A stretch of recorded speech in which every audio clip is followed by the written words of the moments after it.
Hello बच्चों, कैसे हो आप लोग। एक बार आपका फिर से स्वागत है बीटीएस क्लासेस में। उम्मीद करता हूं आप लोग बहुत अच्छे होंगे। ठीक है, तो बच्चों कल हमने जब फर्स्ट क्लास हमने देखी थी, आज सेकंड क्लासेस हमारी पीवाईक्यू की है। तो वो क्लासेस जो कल इंपॉर्टेंट क्वेश्चंस लेके आए थे, आज कुछ उससे अच्छे और इंपॉर्टेंट क्वेश्चंस आपके सामने लेकर आए हैं। तो ज्यादा टाइम को वेस्ट ना करते हुए सीधे क्वेश्चंस पे हम लोग आते हैं, डिस्कशन करते हैं। तो पहला क्वेश्चन आपके सामने रहा स्क्रीन पे। फर्स्ट क्वेश्चन बेटा है कि निम्नलिखित में से किस बंदरगाह को मुगल काल के दौरान बाबुल मक्का कहा जाता था। तो वो क्वेश्चंस को देखो, ध्यान दो बेटा, कि बोल रहा है किस बंदरगाह को मुगल काल के दौरान बाबुल का मक्का कहा जाता था। ठीक है, बाबुल के मक्के की बात की, तो बाबुल का मक्का भी बोला जाता था, इसको मक्का का द्वार भी कहा जाता था। बेटा क्या नाम बोल सकते हैं, मक्का का द्वार। तो आपसे चाहे बाबुल का मक्का पूछे या मक्का का द्वार पूछे, वो बात एक ही है, कॉन्सेप्ट। ठीक है, किस बंदरगाह को बोला जाता था, तो ये सूरत बंदरगाह जो था उसको मक्का का द्वार या बाबुल का मक्का बोला जाता था। क्यों बोला जाता था कि पता है आपको कि जब मक्का के तीर्थ पर मुस्लिम समुदाय के लोग जाते थे, तो उस टाइम पे वहां पर जाने का जो रास्ता था वो सूरत बंदरगाह के ही थ्रू जाया करते थे। जब सूरत बंदरगाह के थ्रू वो लोग जाते थे, तो इसीलिए वहां पे सूरत बंदरगाह को क्या बोला गया, मक्का का द्वार बोला गया। ठीक है, तो ये क्वेश्चन आंसर इसका हमारा क्या रहेगा, सूरत आंसर रहेगा। चलिए, तो नेक्स्ट क्वेश्चन पे बात करेंगे बच्चे। नेक्स्ट क्वेश्चन हमारा है कि निम्नलिखित कथनों पर विचार कीजिए। भारत में बाबर के आगमन के कारण, जब भारत में बाबर आया था तो उसके क्या क्या कारण, क्या क्या मतलब कंडीशंस हुई थी।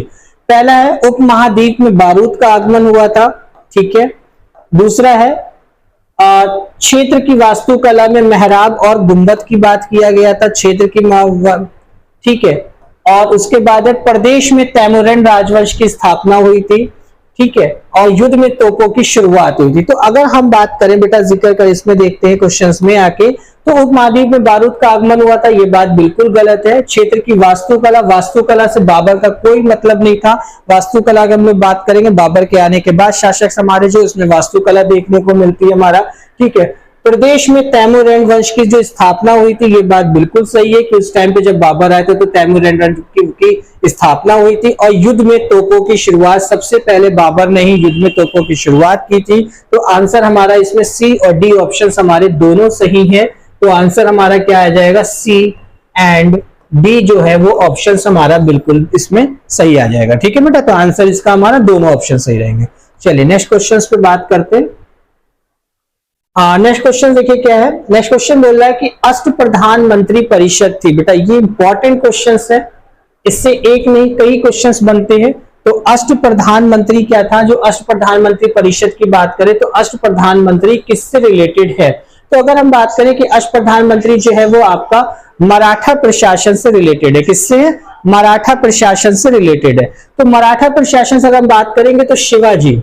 ठीक है, शिवाजी के अंडर में एक टीम थी जिसमें 8 लोग शामिल थे और अलग अलग पोस्टों पे शामिल थे। ठीक है, तो क्वेश्चन हमारा कई बार ऐसा भी पूछा जाता है कि वो अष्ट प्रधान हमारे कौन कौन से थे, उनके बारे में भी बात कर लेते हैं हम लोग। ठीक है, तो अष्ट प्रधान वो कौन कौन से थे, तो उनके बारे में भी देखते हैं कि अगर हम देखें कि अष्ट प्रधान की बात करते हैं तो जिसमें पहला नाम आता है पेशवा।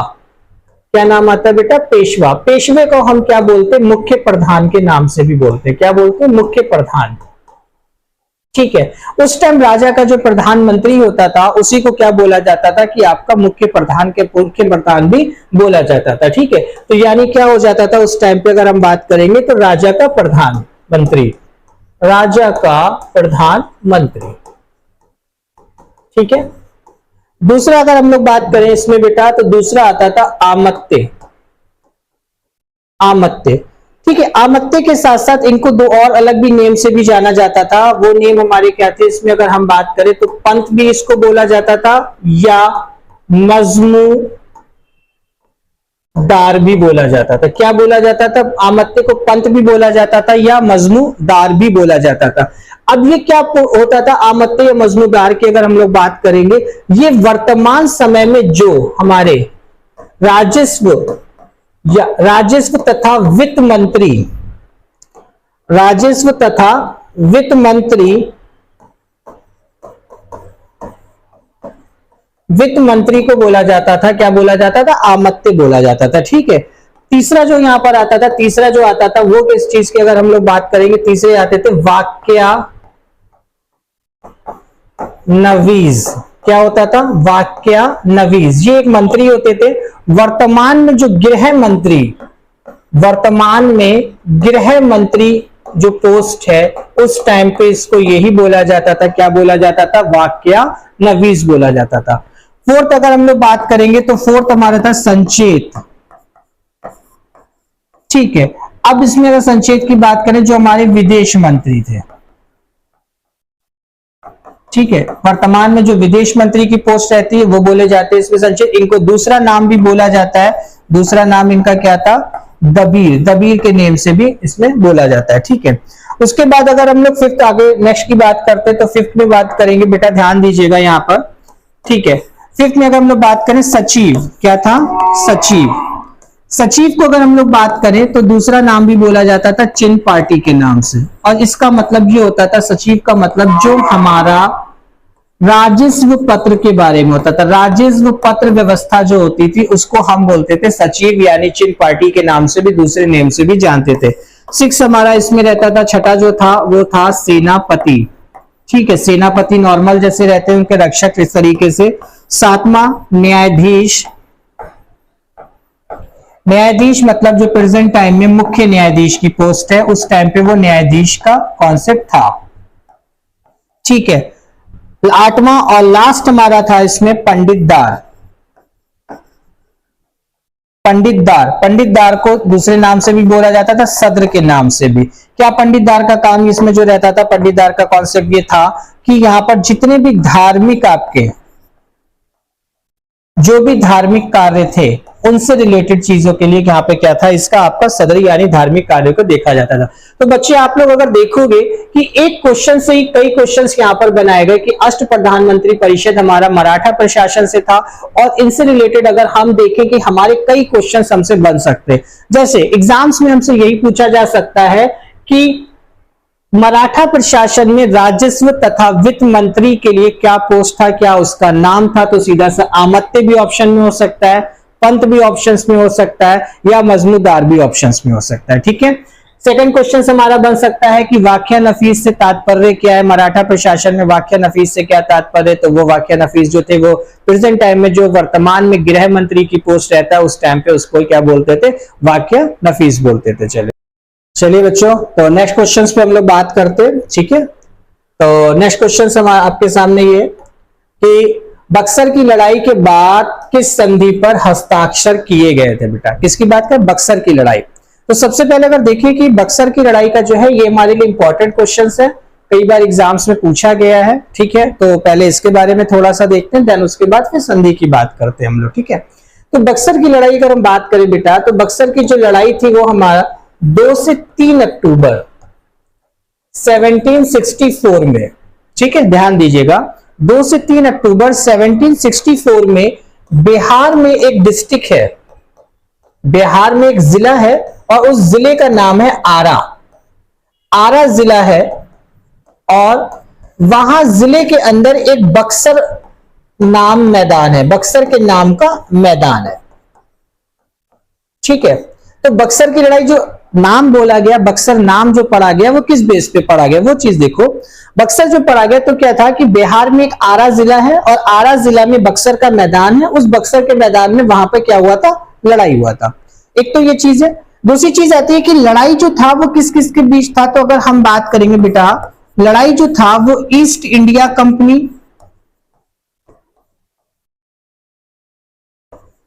ठीक है, वर्सेस यानी दूसरी तारीख में कौन था, अगेंस्ट में कौन था, अगर हम बात करेंगे नवाब मीर कासिम, ठीक है, अवध के नवाब यानी लखनऊ के, ठीक है, अवध लखनऊ को भी बोलते हैं, अवध के नवाब जो थे नवाब सजादुद्दौला,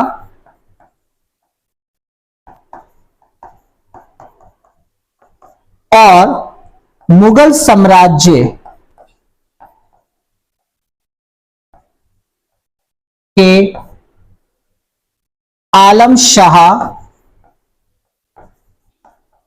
सेकंड। ठीक है, तो बक्सर की जो लड़ाई थी वो क्या था, ईस्ट इंडिया कंपनी, और इधर क्या था, नवाब मीर कासिम, अवध के नवाब शजाजुद्दौला और मुगल साम्राज्य के कौन थे, आलम शाह सेकंड, इन तीनों की संयुक्त सेना मिलाकर, यानी ये तीनों कंबाइंड एक तरफ थे और उधर कौन था, ईस्ट इंडिया कंपनी की तरफ था, और इनके बीच इसका युद्ध हुआ था। अब जब ईस्ट इंडिया कंपनी हुआ तो उसका कोई ना कोई नेतृत्व कर ही रहा होगा, तो उस टाइम पे जो ईस्ट इंडिया कंपनी का था, युद्ध के समय जो नेतृत्व कर रहा था वो कौन थे, मुनरो थे। कौन थे वो उस टाइम वहां पर, मुनरो थे। और उसी टाइम पे जब हम बात करें बक्सर की लड़ाई चल रहे थे, तो उस टाइम पे बंगाल के गवर्नर वर्सीटेट थे। क्या नाम था, वर्सीटेट बंगाल के गवर्नर थे। सॉरी। तो ये लड़ाई आपका हुआ।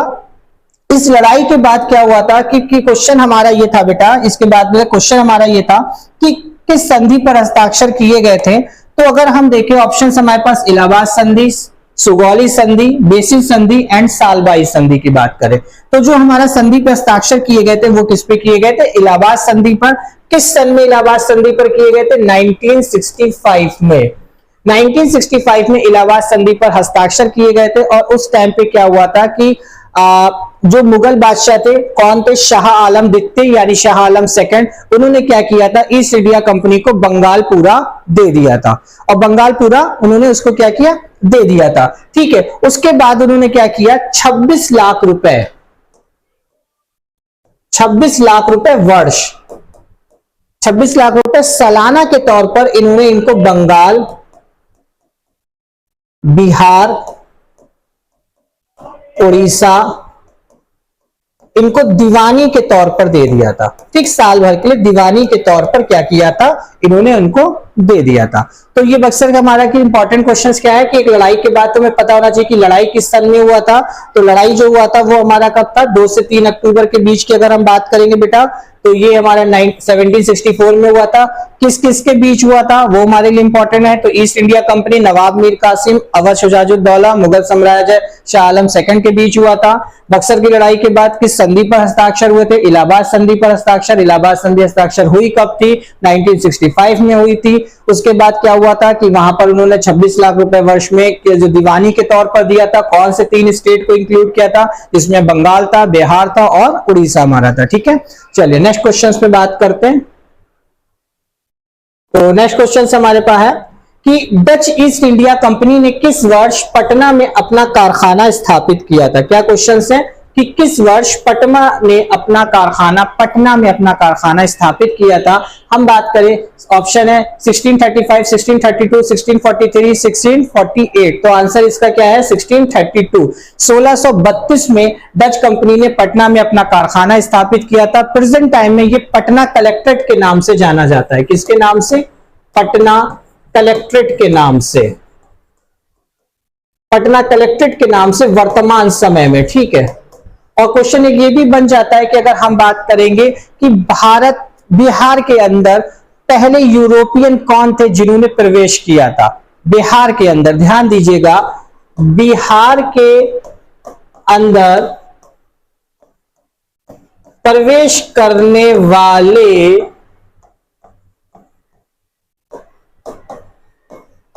पहले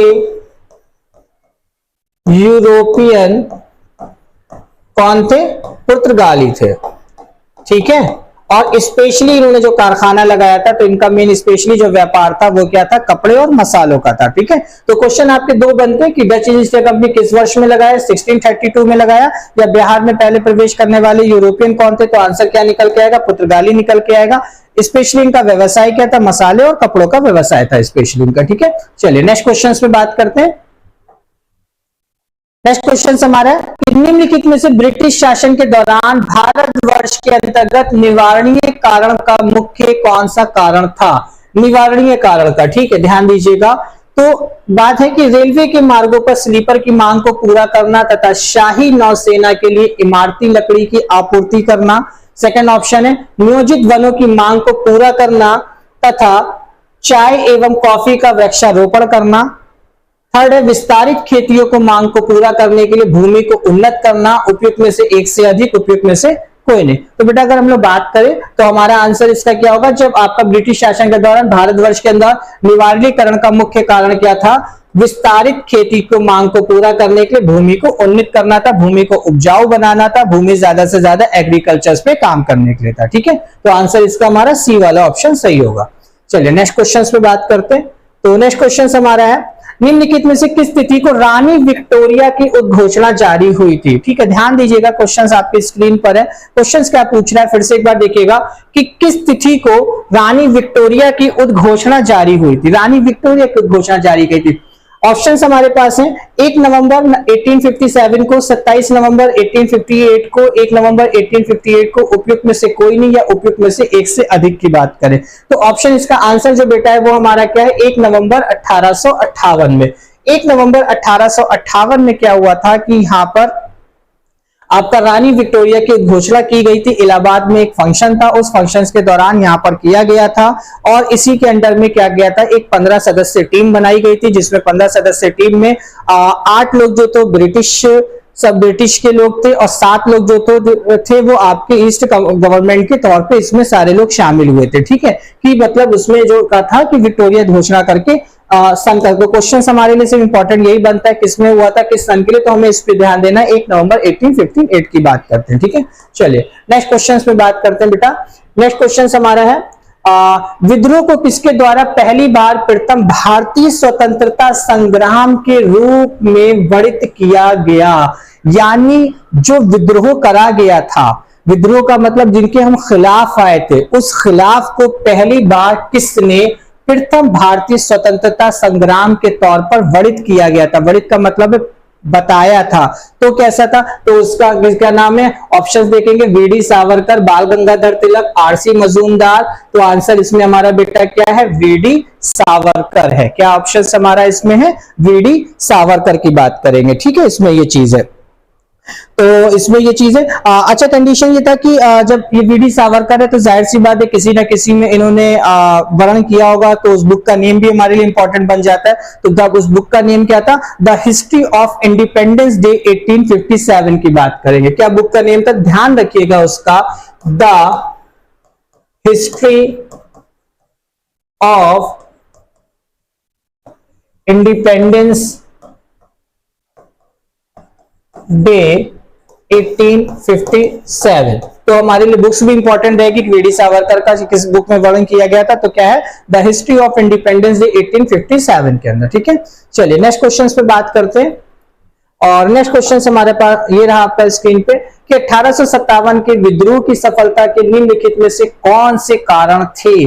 जब विद्रोह किया गया था 1857 में, तब उसको सक्सेस यानी उसकी सफलता के कौन कौन से कारण थे? तो देखिए ऑप्शंस हमारे पास है। पहला ऑप्शन हमारा है कि अगर हम बात करेंगे, पहला ऑप्शन से अंग्रेजों की सैन्य श्रेष्ठता, विद्रोहियों के पास कोई एकीकृत कार्यक्रम एवं विचारधारा नहीं थी, समाज के सभी वर्गों से समर्थन का अभाव था।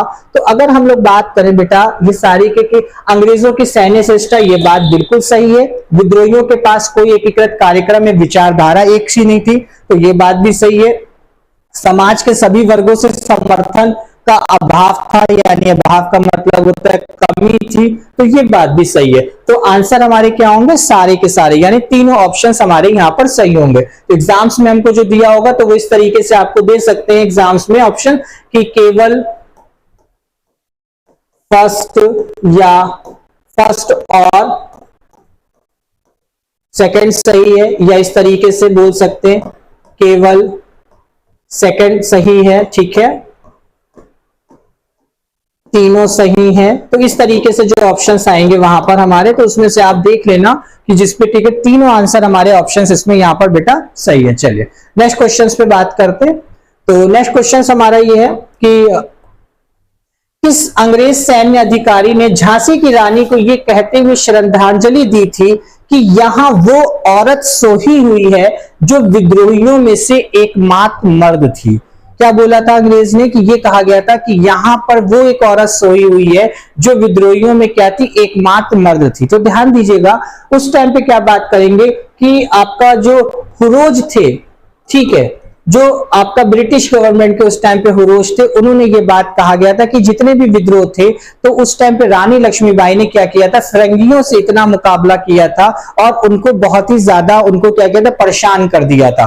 ठीक है, तब उन्होंने इस बिहाफ पे ये बात कहा गया था कि विद्रोहों में अगर कोई महिला कोई मर्द है तो उन्होंने रानी लक्ष्मीबाई को इस बात के लिए उन्होंने बात कहा गया था। इसमें कहानी ये भी है कि आपकी बात करके इसमें आपका जो एक नवाब थे जिन्होंने रानी लक्ष्मीबाई ने उनको अपना भाई माना था, तो उन्होंने उसमें हेल्प भी किया था इनके लिए।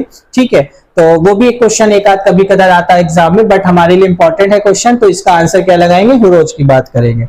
चलिए नेक्स्ट क्वेश्चन पे बात करते हैं। तो नेक्स्ट क्वेश्चन हमारा है एग्जाम में कि बंकिम चंद्र चटर्जी का उपन्यास आनंद मठ, बेटा मोस्ट इंपॉर्टेंट क्वेश्चन है, कई बार एग्जाम्स में पूछा गया है। क्या एक तो आपसे ये क्वेश्चन पूछा गया कि आनंद मठ किसके द्वारा लिखा गया, तो आंसर निकल के आता है बंकिम चंद्र चटर्जी, या बोला जाता है निम्नलिखित में से बंकिम चंद्र चटर्जी का उपन्यास है, तो ऑप्शन दिए होते हैं तब आनंद मठ हमारा निकल के आता है। एक क्वेश्चन और बनता है कि आनंद मठ जो है वो किस भाषा में है, तो बेटा बता दें वो बांग्ला भाषा में। तो एक इंपॉर्टेंट क्वेश्चन ये भी बनता है कि आनंद मठ जो है वो आपका किस भाषा में, तो बांग्ला भाषा में है। ठीक है, तो किस विद्रोह का उल्लेख किया था, तो विद्रोह की बात करेंगे, सन्यासी है, पागलपंथी है, नील है, उपयुक्त में से एक से अधिक, उपयुक्त में से कोई नहीं। तो बेटा विद्रोह की अगर हम बात करते हैं तो इसका आंसर सही होगा सन्यासी। तो आप ध्यान रखना इस क्वेश्चन से हमारे 2 से 3 क्वेश्चन एग्जाम्स में पूछे जाते हैं। आप पीवाईक्यू देखोगे, हम वो पीवाईक्यू को सारे कवर करते चल रहे हैं कि सारे क्वेश्चंस ना बना, एक क्वेश्चंस के अंदर जितने क्वेश्चन बन सकते हैं कोशिश है कि सारे के सारे हम कवर करते हुए चलते हैं। ठीक है, और अगर कोई छूटता भी है क्वेश्चन, बाई चांस कुछ रहता है, तो एक आपको ऐसी क्लास देंगे जिसमें वो क्वेश्चंस भी हम कवर करके चलेंगे। जैसे बंकिम चंद्र चटर्जी का उपन्यास, तो क्वेश्चंस बेटा ध्यान रखना कि आनंद मठ किसके द्वारा लिखा गया, तब भी आंसर बंकिम चंद्र चटर्जी आएगा। बंकिम चंद्र चटर्जी का उपन्यास का नाम आनंद मठ है। आनंद मठ किस भाषा में लिखा गया, तब भी आंसर किसका आएगा, हमारा बांग्ला भाषा में आएगा। इसमें किस विद्रोह का उल्लेख किया गया, तो आंसर क्या निकल के आएगा, हमारा सन्यासी निकल के आएगा। क्लियर है, चलिए नेक्स्ट क्वेश्चन पे देखते हैं। तो नेक्स्ट क्वेश्चन हमारा कि निम्नलिखित में से कौन सी घटना सबसे पहले हुई थी। ये एक आपको क्रम तरीके का है, हमें बताना है कि कौन सी घटना सबसे पहले हुई थी। तो पहला है संथाल विद्रोह, बिरसा मुंडा का विद्रोह, ताना भगत आंदोलन, उपयुक्त में से एक से अधिक, उपयुक्त में से कोई नहीं। हमें देखो सीधे सीधा पे सबसे पहले घटना क्या बताना है, तो इनका हमें क्या पता होना चाहिए कि अगर हमें इनका सन याद है कब कब विद्रोह हुए थे, उस हिसाब से हम इनको अरेंज कर सकते हैं। वह आंसर अगर हम देखेंगे तो संथाल विद्रोह जैसे ये जो हुआ था, वो हमारा जो संथाल विद्रोह था वो 1855 के आसपास हुआ था। 1855 के आसपास संथाल विद्रोह हुआ था। और बिरसा मुंडा का विद्रोह जो 1899 से 1900 के आसपास हुआ था। और ताना भगत आंदोलन जो था वो 1914 से बेटा 1920 के मध्य हुआ था। तो ये जो हमारा सीक्वेंस सन का है कि इस टाइम विद्रोह हुआ था। क्वेश्चन हमसे ये पूछा गया कि कौन सी घटना सबसे पहले हुई थी, तो आप सीधा सा आंसर यहीं से देख सकते हो कि भाई इसके पॉइंट से देखो तो 1855 सबसे पहले। जो ऑप्शंस इसमें दे रखे हैं उसके अकॉर्डिंग हम किस पे चले जाएंगे, संथाल विद्रोह पे चले जाएंगे कि संथाल विद्रोह जो हमारा हुआ था वो घटना सबसे पहले हुई थी। तो एग्जाम्स में आपसे हो सकता है संथाल विद्रोह ना दे के कुछ और ऑप्शन दे दो, इनमें से दे दे तो आंसर आप उस हिसाब से, ये चीजें इंपॉर्टेंट है, ये ध्यान रखिएगा सन को सारा का, ठीक है ये चीज है। या एग्जाम में पूछा ही जा सकता है कि आपसे ताना भगत आंदोलन किस वर्ष हुआ था, ठीक है ये भी पूछ सकता है। या पूछ सकता है बिरसा मुंडा आंदोलन किस वर्ष हुआ था, ये भी बात कर सकता है। या पूछ सकता है कि संथाल विद्रोह की सन क्या थी, तो ये भी हो सकता है, ठीक है ध्यान रखिएगा इस चीज का। चलिए नेक्स्ट क्वेश्चन पे बात करते हैं। नेक्स्ट क्वेश्चन से ताना भगत आंदोलन संबंधित है। देखिए अभी ताना भगत आंदोलन की उधर हम लोगों ने बात किया था, तो ताना भगत आंदोलन हमारा जो था वो कब था, अगर बात करें 1914 से 1920 के बीच के हुआ था, ठीक है। अब पूछा है कि संबंधित किससे है, तो संबंधित बात करें इसमें दलित आंदोलन से, आदिवासी आंदोलन से, किसान आंदोलन से, उपयुक्त में से एक से अधिक, उपयुक्त में से कोई नहीं। तो इसका आंसर हम लोग अगर बताएं बेटा आंसर की बात करें तो इसका आंसर क्या है, आदिवासी से संबंधित है, ठीक है ध्यान रखिएगा। तो ताना भगत आंदोलन का सन याद रखिएगा, किससे रिलेटेड था वो चीज याद रखिएगा, क्या आंसर इसका निकल के आएगा, आदिवासी से। चलो नेक्स्ट क्वेश्चन बात करते हैं। तो नेक्स्ट क्वेश्चन एक बार देखिए आप लोग, बताइए क्या आंसर हो सकता है इसका, कमेंट बॉक्स में बताइए फटाफट जल्दी से कि निम्नलिखित में से कौन सा आंदोलन लंबी दाढ़ी रखने पर कर लगाना है, कर का मतलब है टैक्स, कर लगाए जाने के कारण हुआ था? कौन सा आंदोलन? लंबी दाढ़ी पर कर लगाए जाने का कारण हुआ था, मतलब जिनकी लंबी दाढ़ी थी उन पे टैक्स लगाया गया था, तो उस चीज के विद्रोह में, उसके खिलाफ में आंदोलन किया गया था, वो कौन सा था, ये चीज आपको बताना है। तो लिखा है आपका यहाँ पे परदेसी आंदोलन था, परदेसी यहां पर होगा, ठीक है बेटा। चलो, अब पागलपंथी विद्रोह था, वाहवी आंदोलन था, उपयुक्त में से कोई नहीं, या उपयुक्त में से एक से अधिक की बात करें तो बेटा इसका जो आंसर है वो क्या है? वाहवी आंदोलन। क्या था? वाहवी आंदोलन ऐसा किया गया था जिसमें लंबी दाढ़ी पर क्या किया था? टैक्स लगाया गया था, तो उसके अगेंस्ट में वाहवी आंदोलन किया गया यहां पर था, ठीक है, ये चीज है। तो चलिए नेक्स्ट क्वेश्चन पे बात करते हैं। नेक्स्ट क्वेश्चन आपके सामने है, 1817 में कोलकाता में हिंदू कॉलेज की स्थापना किसने की थी? देखो ध्यान दो, ये क्वेश्चन आपसे पूछा गया, यहां पर कुछ ऑप्शन दे रखे हैं। कभी कदार क्या होता है कि एक जगह और भी कुछ ऐसे क्वेश्चन ऑप्शंस आए हैं जिसमें ये नाम नहीं अवेलेबल है, उनका नाम भी, तो उनकी बात की भी देखेंगे, हम लोग डिस्कशन करेंगे। 1857 में कोलकाता में हिंदू कॉलेज की स्थापना किसने की थी? तो आंसर निकल के आता है डेविड हरे ने, और डेविड हरे के साथ दूसरे का नाम भी जो आता है तो वो किसका नाम था? लाला लाजपत राय। क्या नाम था? लाला लाजपत राय जो थे उन्होंने भी स्थापना की थी। तो अगर आपको डेविड हरे ना दे के लाला लाजपत राय दिया जाएगा तब भी आप आंसर वो हमारा सही होगा, ठीक है। तो इतना चीज समझ में आ गया होगा चीज के लिए क्वेश्चन से, ठीक है। चलिए नेक्स्ट क्वेश्चन पे बात करते हैं बच्चों। नेक्स्ट क्वेश्चन हमारा है कि वुड के 1854 के प्रशिक्षण के संबंध में निम्नलिखित कथनों पर विचार कीजिए। अच्छा, वुड है 1854 में प्रशिक्षण दिया था, यानी ट्रेनिंग की बात करा था, ट्रेनिंग के टाइम पे निम्नलिखित कथनों पर विचार कीजिए। इसने उच्च अध्ययन के लिए शिक्षा के माध्यम के रूप में अंग्रेजी की सिफारिश करी थी, बिल्कुल सही बात है, इसने करी थी सिफारिश। इसने महिला प्रशिक्षण पर जोर दिया था, बिल्कुल सही है कि महिला शिक्षक प्रशिक्षण पर भी जोर दिया था इन्होंने, ठीक है। दूसरी चीज यहाँ पर यह भी है कि महिला प्रशिक्षण के साथ साथ इन्होंने यहाँ पर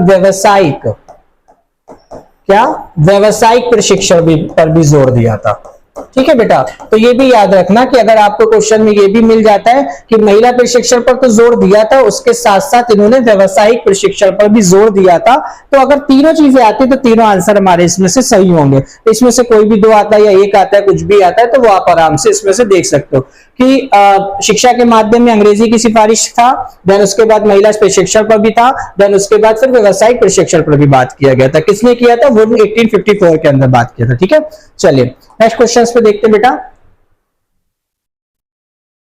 नेक्स्ट क्वेश्चन हमारा द व्हील्स हिस्ट्री नामक पुस्तक, तो ठीक है, ये कार्ड में द व्हील्स हिस्ट्री नामक पुस्तक किसके द्वारा रचित है? तो बेटा ध्यान दो, ऑप्शन है हमारे पास लोकमान्य बाल गंगाधर तिलक, राम मनोहर लोहिया, जयप्रकाश नारायण, उपयुक्त में से एक से अधिक, उपयुक्त में से कोई नहीं। ये आप लोग फटाफट जल्दी से कमेंट बॉक्स में बताइए इसका आंसर क्या होगा। जल्दी से, आप लोग के पास 1 मिनट का टाइम। द व्हील्स हिस्ट्री नामक पुस्तक किसके द्वारा रचित थी? ऑप्शन है लोकमान्य बाल गंगाधर तिलक, राम मनोहर लोहिया, जयप्रकाश नारायण, उपयुक्त में से एक से अधिक, उपयुक्त में से कोई नहीं।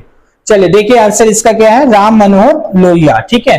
तो हिस्ट्री नामक पुस्तक किसके द्वारा लिखी गई थी, रचित की गई थी? राम मनोहर लोहिया के द्वारा रचित की गई थी, ठीक है। चलिए तो नेक्स्ट क्वेश्चन देखते हैं बेटा।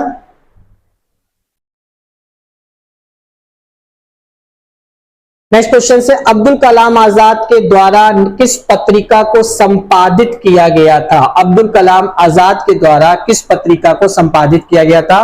तो अब्दुल कलाम आजाद के द्वारा ऑप्शन है जमींदार, कामरेड, हिलाल, उपयुक्त में से एक से अधिक, उपयुक्त में से कोई नहीं। तो बेटा अब्दुल कलाम आजाद के द्वारा पत्रिका को संपादित किया गया था, उसका नाम है अल हिलाल के नाम। क्या है उसका नाम? अल हिलाल के नाम है, ठीक है, ये चीज ध्यान रखिएगा। चलिए नेक्स्ट क्वेश्चन देखते हैं।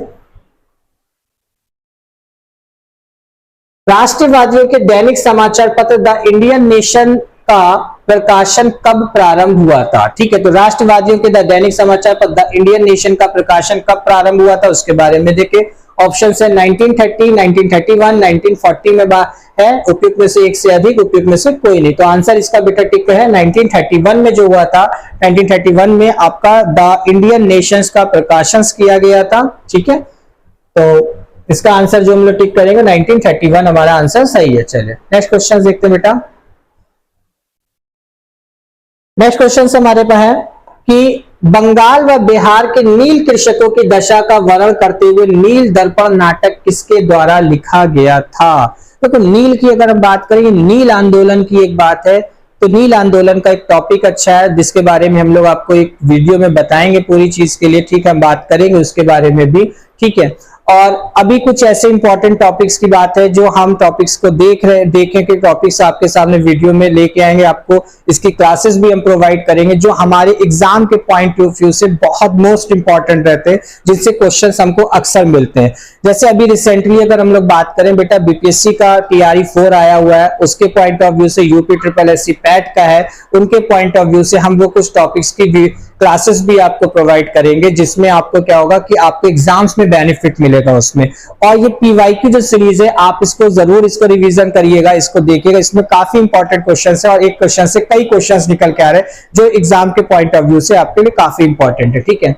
दूसरी चीज है कि बंगाल व बिहार के नील कृषकों की दशा का वर्णन करते हुए नील दर्पण नाटक किसके द्वारा लिखा गया था? तो अगर हम लोग बात करें थे आंसर इसका इसमें है महात्मा गांधी, आचार्य कृपलानी, दीनबंधु मित्र, तो आंसर इसका बेटा क्या आ जाएगा? इसमें दीनबंधु मित्र के द्वारा, ठीक है। तो दीनबंधु मित्र के द्वारा इसमें इन्होंने कृषि दशा का वर्णन करते हुए दर्पण नाटक एक लिखा था। बाकी इस क्वेश्चंस के अंदर का ये चीज एक इंपॉर्टेंट क्वेश्चन था हमारे लिए, तो एग्जाम्स में आया हुआ है, ठीक है। जितने भी अभी तक क्वेश्चंस पे आपको हमने फर्स्ट क्लास में देन अभी सेकंड क्लास में डिस्कशन किया, ये सारे क्वेश्चन आप देखोगे किसी ना किसी एग्जाम्स में आए हुए हैं, ठीक है। तो पीवाईक्यू आपको सारे हर स्टेट्स के हम हर चीज को कवर करते हुए चलेंगे। अभी जो मोस्टली हम लोग बात कर रहे हैं कि वो हिस्ट्री से रिलेटेड पीवाईक्यू से बात कर रहे हैं, ठीक है।